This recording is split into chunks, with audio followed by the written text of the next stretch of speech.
Thank you for listening to the Speaking Out on Sex Abuse podcast with host Clara and Jimmy Hinton. If you're new to the podcast, please subscribe and share so you never miss an episode.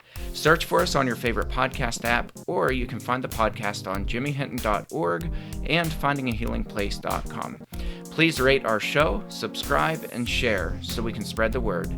If you would like to support us and get exclusive rewards, go to patreon.com/speakingout. Find a tier that best fits you and join as a patron of the podcast. Now let's get into the show. Welcome to this week's podcast with host Jimmy Hinton. And Jimmy's mom, Clara. And very special guest, Sheila Wray Gregoire. Sheila, welcome. Well, thank you. It's so fun to actually meet you, kind of. Yeah, likewise. I can see you this time. You know, it's interesting. You only live like probably 5 hours from us. Oh, yeah. Where are you? Yeah, so we're in Southwest Pennsylvania. Okay. And I have family who lives in, now I'm blanking on the name of the little town in Canada. No, in Canada. Yeah. Natalie's family, it's up in Canada. Anyway, we go up all the time. So, or used to, till COVID hit. Well, one of my co-authors for The Great Sex Rescue, Joanna Sawatsky, is from Pittsburgh. So. Oh, nice. Yeah. Very cool. So, Sheila is the face behind To Love, Honor, and Vacuum.com. And she is a marriage blogger, and you live, breathe, and write about marriage. And now your most controversial work, The Great Sex Rescue, and you've been getting a lot of heat online. So, I mean, we're just going to dig right in and talk about your excellent book. Thank you. I'm excited. Yeah, I am too. So you wrote this book with one of your daughters, and I just want to ask you what led you to write The Great Sex Rescue.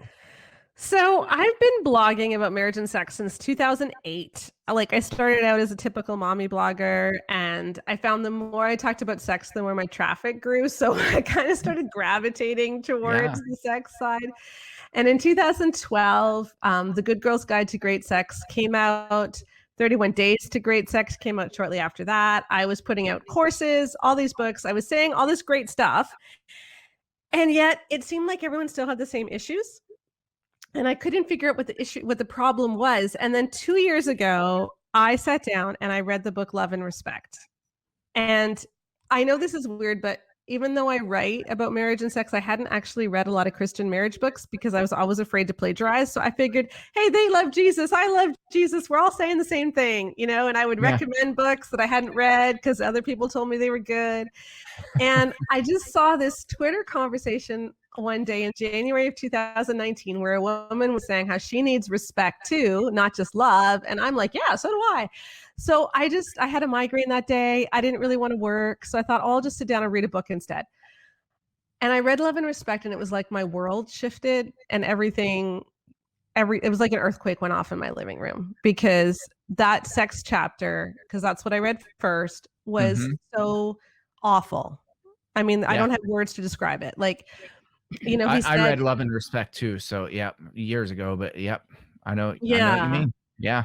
He said, if your husband is typical, he has a need you don't have, that husbands have a need for physical release, that if they don't get it, they'll come under satanic attack, that men have affairs if they're deprived of sex. You can't say no except for prayer and fasting, and you need to be sympathetic with your husband's struggle with lust. And that's really all they said. They never mentioned that women can feel pleasure. Never once. He never mentioned that sex is intimate. It was only about a husband's physical release. And I'm reading this thing and I'm thinking, oh my gosh, maybe this is the root of our problems. And so together with my daughter, Rebecca, who's trained in psychometrics, which is like survey design, and Joanna Sawatsky, who's an epidemiologist and really good with stats, we just thought we're just gonna look at it. We're gonna do a huge survey and we're gonna figure out if evangelical teachings have actually messed this all up for men and women. Yeah. Well, for me, that was something that was really telling because I was reading some of the charts in the book and I was like, and a lot of the Christian books on sex and marriage, which really, I guess they're on marriage and they briefly mention sex, but they all have a common thread, right? This is such a common theme throughout all the Christian books that are out there, or the majority of Christian books that are out there. And it's really toxic. Yeah. And it was interesting. I don't remember what it was, but you had put a post, you had tagged me in a tweet like a couple weeks ago.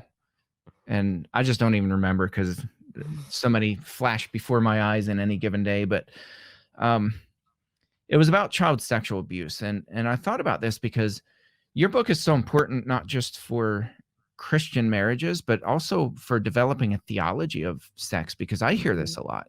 And I remember reading, we've mentioned this on our podcast before, but I remember reading an email that was given to me by an attorney that was a correspondence among elders at a church where the pastor had gotten caught by a police officer on a Wednesday night after their Wednesday night Bible study.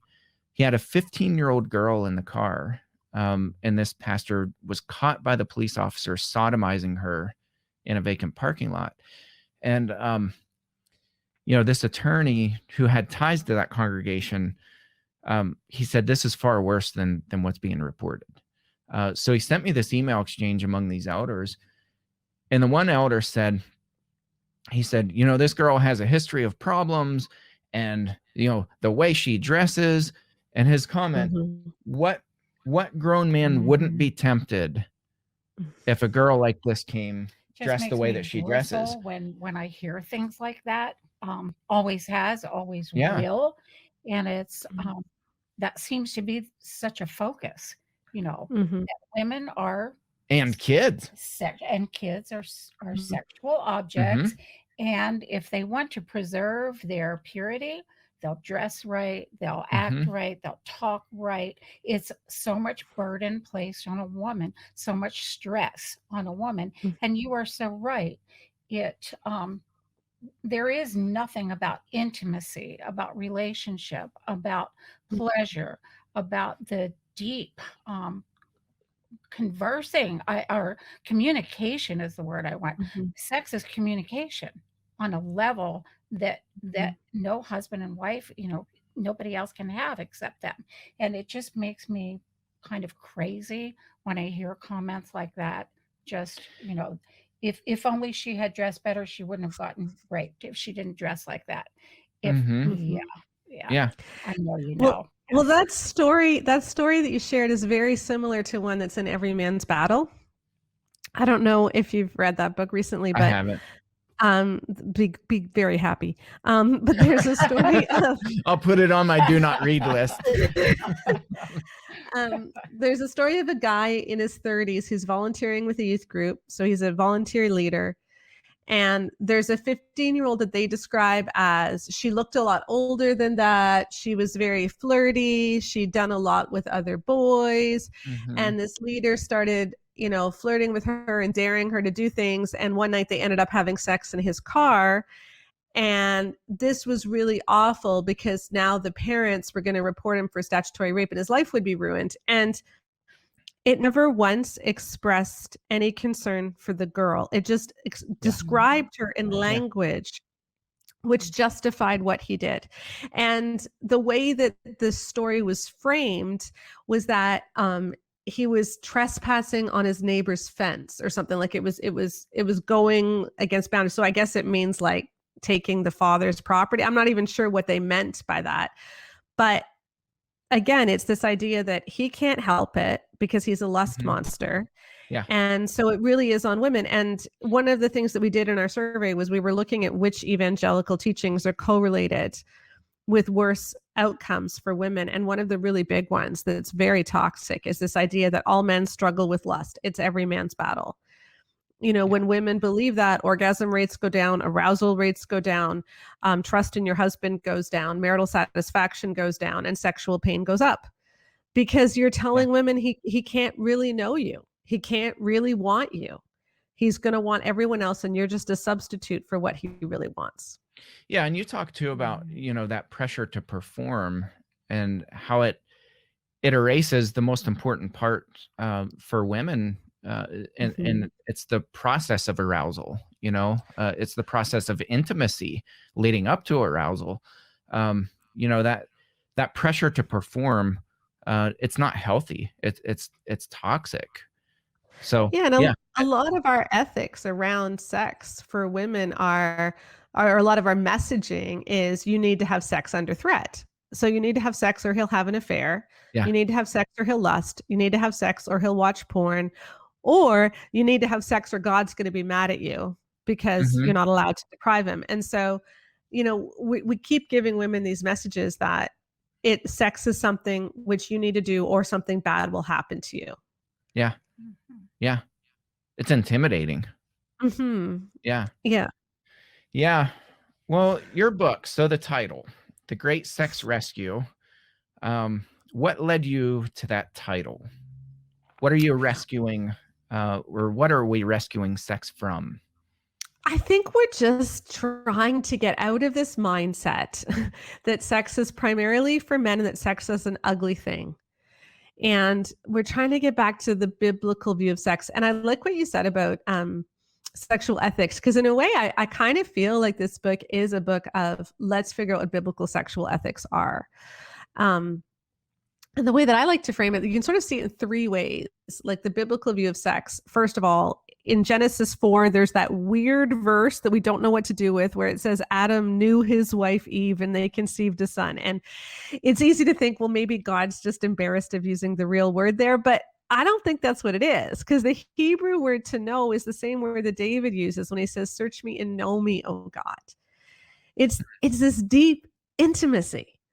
Yeah. So sex is intimate. It means both people matter. It's not just about one person's physical release. It's intimate.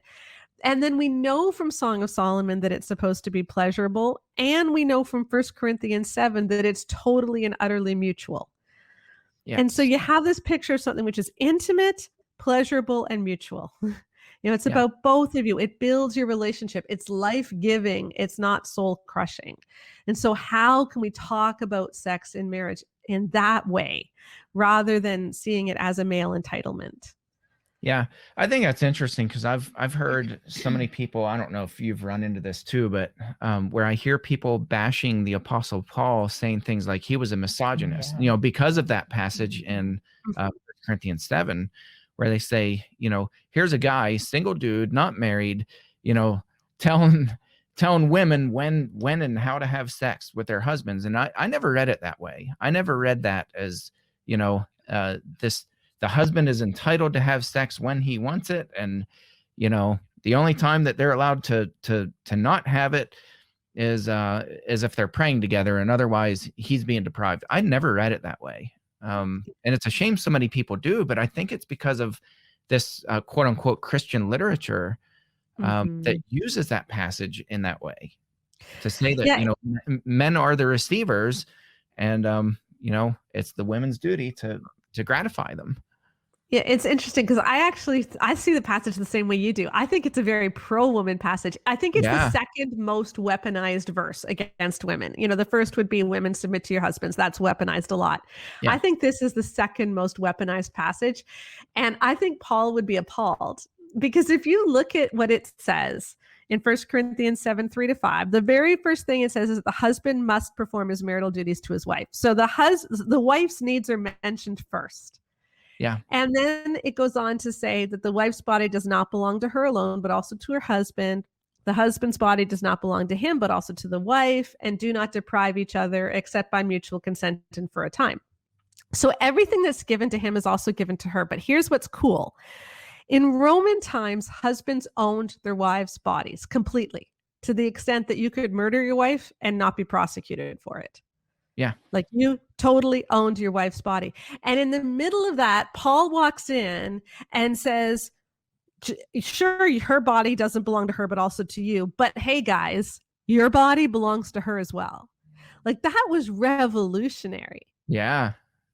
You know, and then he says, you do not have authority over your own body, but she does. Like the only time Paul explicitly talks about authority in marriage is in that passage where he actually uses the words authority, and it's totally mutual.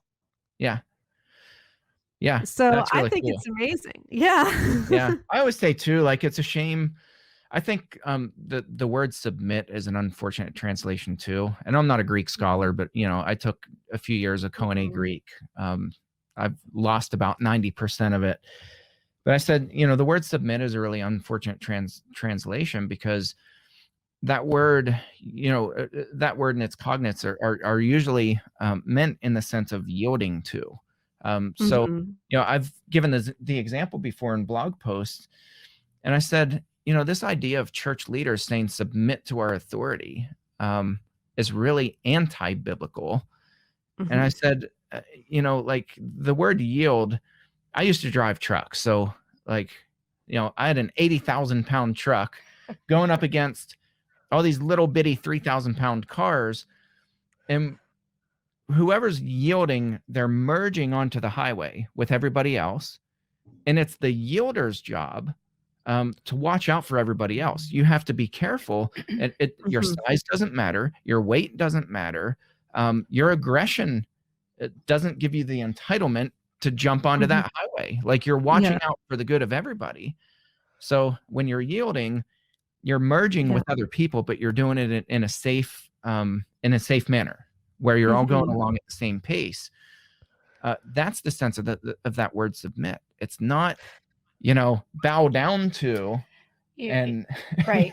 be under the thumb of. As I'm That's not what the word means. This, obviously, I have a lot more years on me than you all do. Got that right. I knew you'd say that, Jimmy. And growing up in the church, there was such a, I will call it almost a badgering of women from the pulpit, including the area of sex. But I grew up at a time when women were to be obedient to their husbands. And it saddens me so much, because I think of so many women that I've talked with who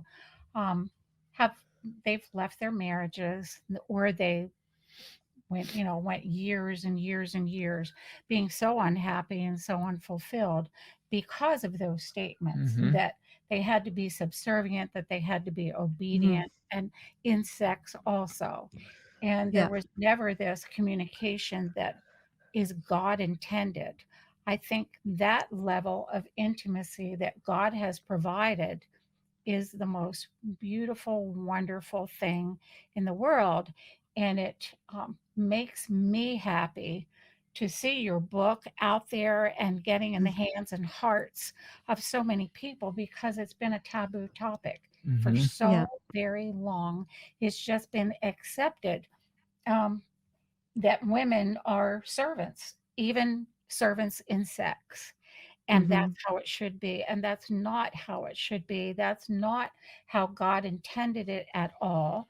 And it's just, you're kind of turning things, helping turn the tide here.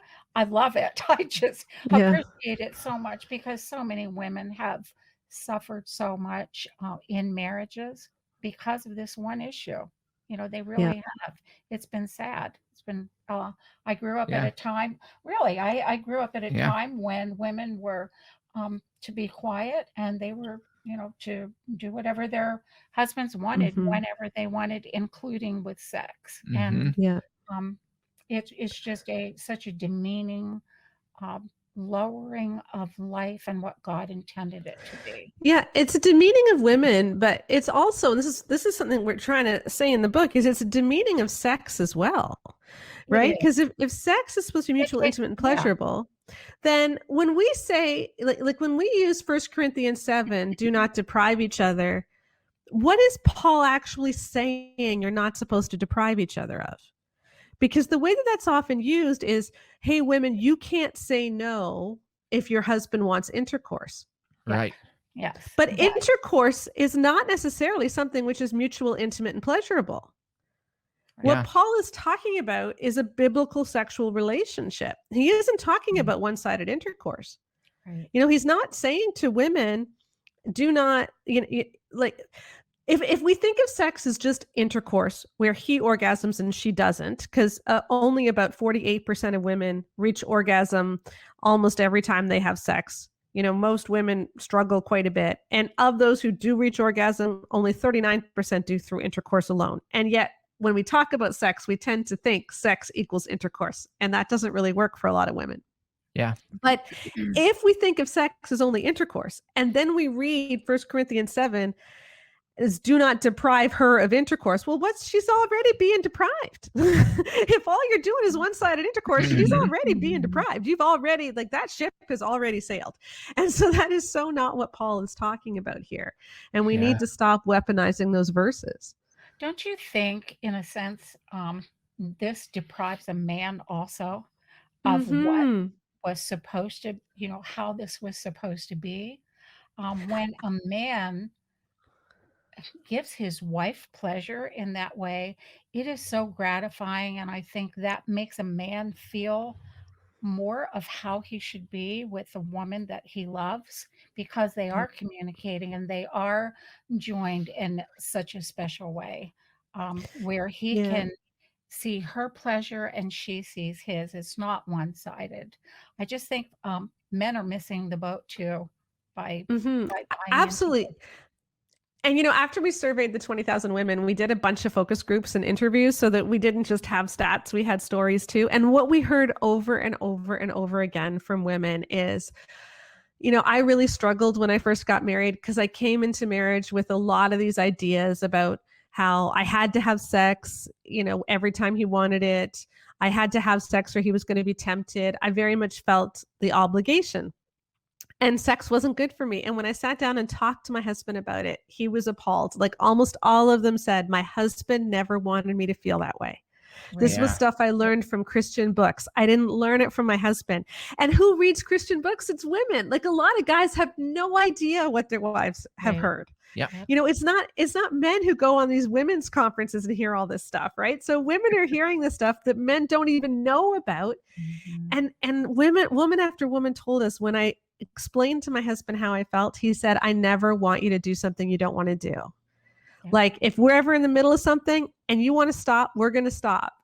And so many told us, like, that is what unlocked my sexuality for me, was my husband giving me the freedom to say no. There you go. Yeah. Yes. That's huge. Yep. Yeah. I think it's interesting. And I mean, it's pretty ironic that these self-help books, or whatever you want to label them, are written by men. A lot of them are. I mean, not all. Like some. We took the 13 of the best-selling sex and marriage books, and we scored them on our rubric of 12 points of healthy sexuality, and the ones that scored the worst were pretty bad. But a few of the ones that scored the worst were actually written by women. So. Shanti Felden's For Women Only scored fairly badly. Power of a Praying Wife scored fairly badly. Whereas some books written by men, like Boundaries in Marriage, scored really well. The Gift of Sex scored amazing by the Penners. That one scored really well. So, yeah. It's a really twisted theology of I guess you could call it theology of sex, but it's pretty bizarre.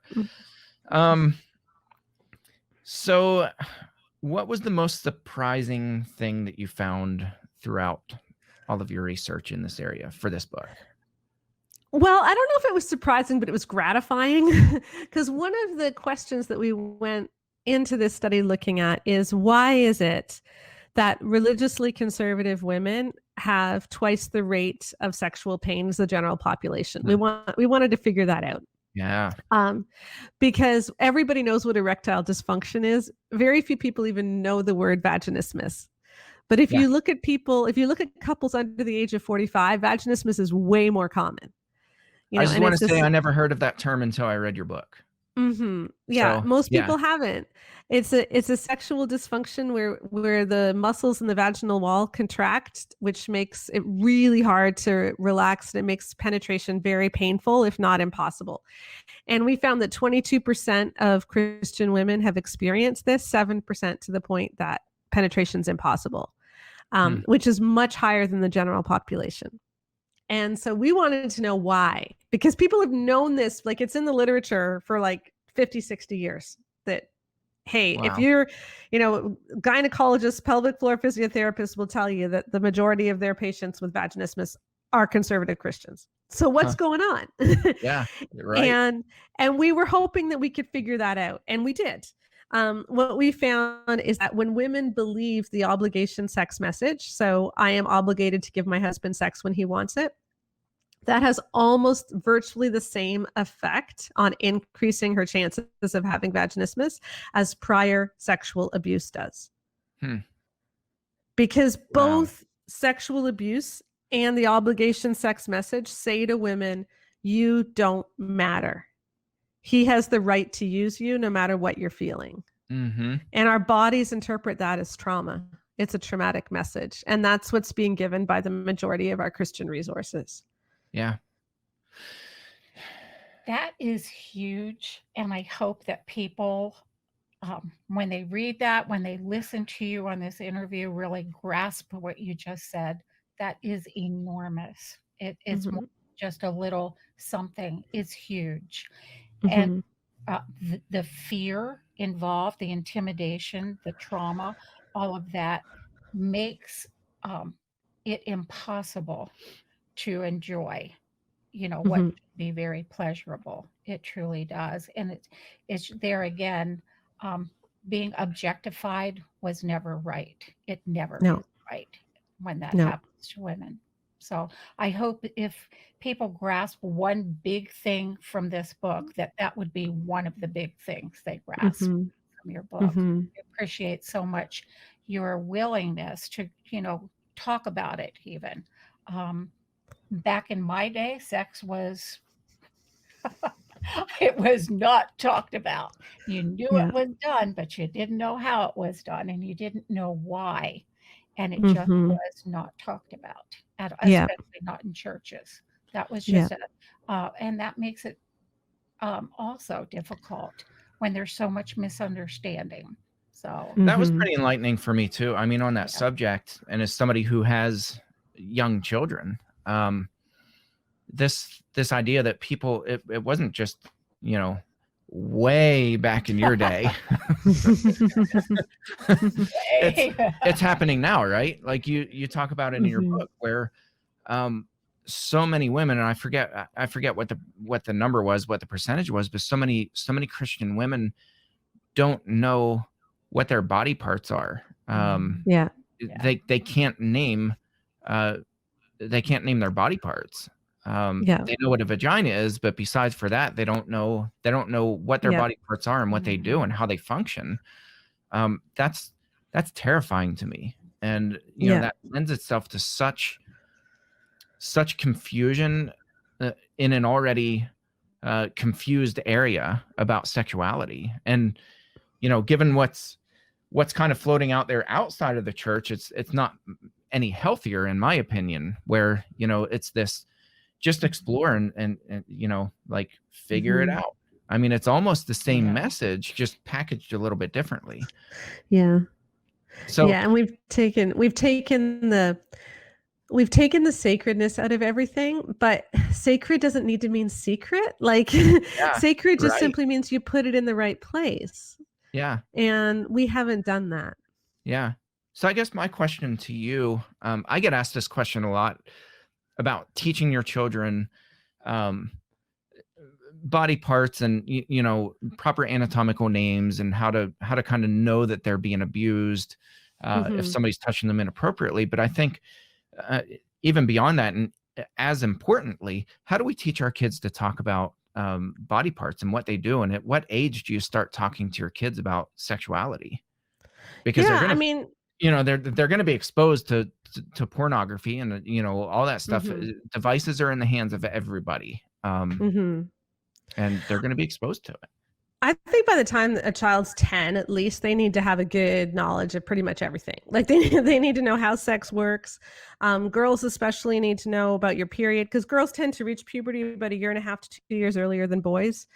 So they need to know what their period is. And when you're explaining period, you need to explain sex, like how sex works. Like the reason you have a period is because the egg is released, and if the egg isn't fertilized, like they need to understand all of that. And it can be scientific. I think the mistake that was made in purity culture is that they always paired teaching about sex with making sure kids pledge never to do it. which pairs it with a very shameful message. I mean, a 10-year-old, when they first hear about sex, they will pledge never to look at a boy ever again because they're so grossed out. Like, it's not appropriate to talk.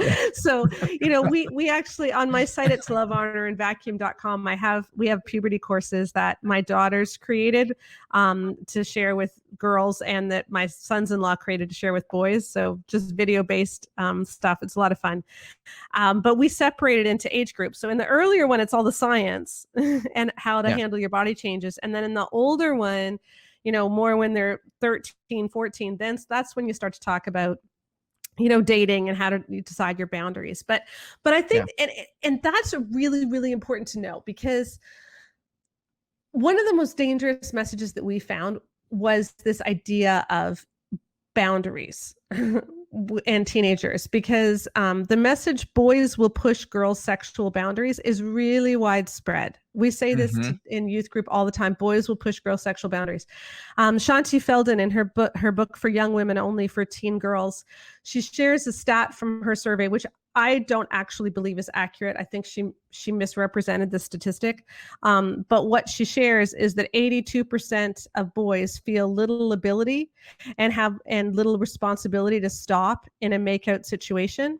And so if you don't want to go all the way, it's better to not even start. And that idea, James Dobson put the Bible beside you. Like, I grew up listening to that crap. Yeah. The idea that 82% of boys. So think about what she's saying. 82% of boys have little ability to stop. Like, that's priming girls for date rape. Yeah. And when we tell girls, boys will push your sexual boundaries, we make it sound like that's normal. And so what we try to do in our book is give ways to reframe these messages. Like, instead of saying boys will push your sexual boundaries, what I would say to teenagers is this, okay? Having sexual feelings is normal. And, you know, wanting to make out with someone is it's a normal part of just growing up. But what you do need to do is figure out what your boundaries are, and you need to have a plan to stick to your boundaries. Even more important than that, you need to honor the boundaries of the person that you're with. Yes. And if the person that you're with doesn't honor your boundaries, that is a red flag that something's wrong with the relationship and you need to get out. Yeah. You know, that's what I would say to teenagers. But instead, we've told girls, you are the gatekeeper. He can't help himself. And so you need to stop him from doing what he wants to do. And that includes men. That includes adult men, because children are being told this, right? When they're sexually molested. Well, what were you wearing? What did you do? I mean, it's a kid. In the case of the email exchange, you know, this pastor was, I think at the time of his arrest, he was 56 or 58 years old, you know, with a 15-year-old girl. And they're talking about her. The elders are describing her as a young woman. They're talking about relationship. I hate that terminology. I hate when the media talks about this relationship between a teacher and a student, or, you know, a pastor and a young child, or whoever and a young child. It's not a relationship. He did not have sex with a 15-year-old. He raped a 15-year-old. Right. Yes. Right. Yeah.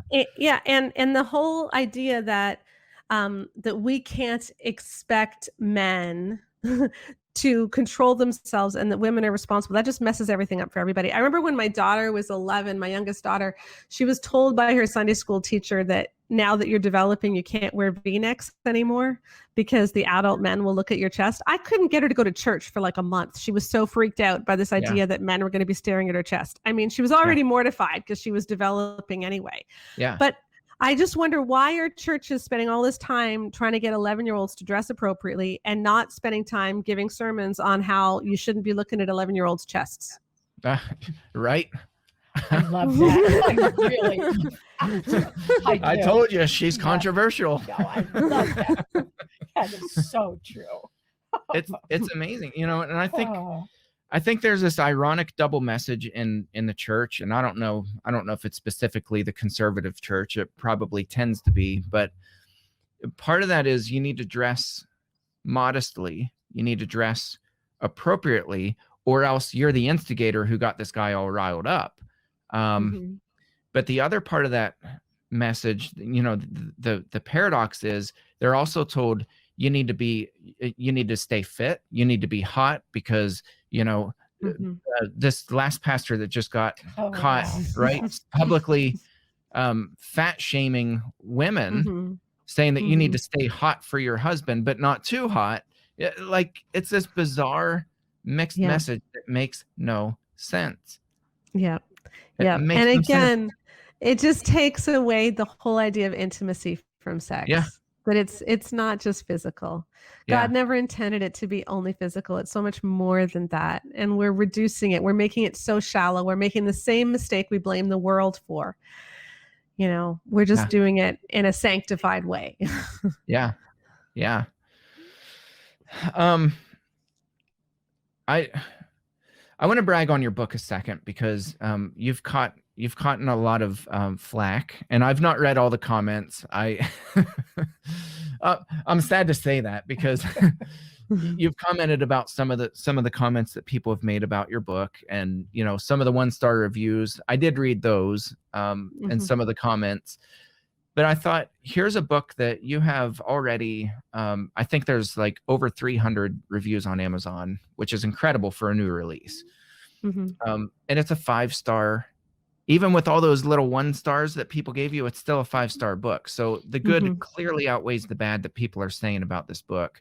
And I just think that's really commendable. And I want to ask you if you think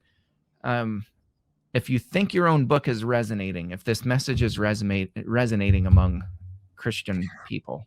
I think it really is. And what is really making us happy is when we wrote it, we weren't sure if guys were going to read it. Like, we knew it was mostly going to be a women's book, but we did put in these check-ins throughout the chapters where couples can talk to each other. We have explore together exercises at the end of each chapter for couples, but we weren't sure if guys were going to read it. But so many of our reviews have been from men. And we've had so many guys saying, this book treated me with more dignity than any other Christian marriage book I've ever read. Because we go to bat for guys. Like, we say, guys, you are not like this. Like, it is not the men who are the problem with the obligation sex message. It is like what we heard over and over again was, my husband was the one who healed me. My husband was the one that God used to fix this for me. Like, this is not a male bashing book. No, it's not at all. We have all been sold a bill of goods, and we can get beyond this. And so I'm so excited to see how many guys are jumping on the bandwagon. And thank you, Jimmy, for having me on. This is great. Yeah, but absolutely. The people that are pushing back are really the Christian evangelical leaders, because I'm taking on the biggest names, and they're accusing us of all kinds of weird stuff. Like the one I think is the funniest is, oh, she just surveyed 20,000 of her followers. Okay. First of all, the whole point of our book is we're comparing people who believe one thing with people who believe another. Yeah. We couldn't have done this survey if we surveyed 20,000 people who all believe the same thing, because in order to tell how the all men struggle with lust message affects women, we need to have women who believed it and women who didn't. Right.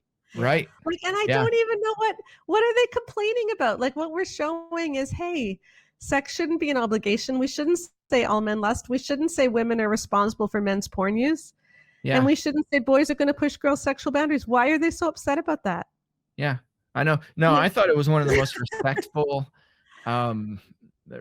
books, and just the way that you guys wrote it. It really honored both the man and the woman, and really put them on equal footing. And I really appreciated walking through it. And I was like, this is not offensive in the least. Right. It's an amazing not a book, and it's written so well. It truly is. And of course, it's going to be controversial because it's making waves as to what was once accepted as real knowledge, especially within the churches. So that's a good thing.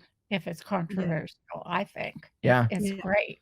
And you handle it well. You smile beautifully throughout. I just think, if they want to take it on, it's like, you're not taking me on. You're taking on 20,000 women, and you're showing you don't really care. And when authors say, oh, she's just beating up on us and she should have come to us first, it's like, you know what? No. If you teach in public, you're corrected in public, and you are not the victim. Right. Authors, you are not the victim. The victim is the people that have been harmed, and Jesus is concerned for the sheep. Yeah. And so our concern should be the same place. Yeah, absolutely. Yeah, and I don't feel either, like, you know, when I'm reading it, I don't get the impression that you're like, I'm going to take down these authors because I have, you know, I'm going to elevate my book by taking down other people. Like, you are really respectful even to people you disagree with. And you out, like, I like how you tied that to the surveys. You know, here are the messages that are in these books. Here are how people respond to them. So it's not a personal attack. It's not even any kind of attack. It's just saying this is what's written about the books, and here's how that affects people. And I think that's really important. I just think it's exciting that so many people are reading this book. It is truly, isn't it? It's just awesome. It really is to see that because there's a hungering and a thirsting for information like this, for change, for rectifying what we've kind of messed up through wrongful messages. So it's exciting. I'm so glad you're here. And Sheila, this is probably an unintended consequence of your book, but or effect, not consequence, but it's forcing parents like me with young kids to talk about sex with our kids, because I'll have you know, I had this book sitting out after I ordered it. I opened up I put it on the log table, and my 7-year-old son walks by and he says, "Oh, the Great Sex Rescue." He's like, "What's that about?" Well, like you, I work with you work with your mom, I work with my daughters, and so that's always fun. It's a weird dynamic to do around sex, but we just talk about really weird things, and I love it. I think it's great. Because it's, I mean, there's got to be some sense of satisfaction in that too, for you as a mother, where it's a normalized thing to talk about, because it's a gift that God gave us, you know, and it shouldn't be this weird thing that we can't talk about it. Like, I hope that our kids are as open as your kids, where you can sit down and you can talk very openly about it. And I think it's really cool. I think it's awesome.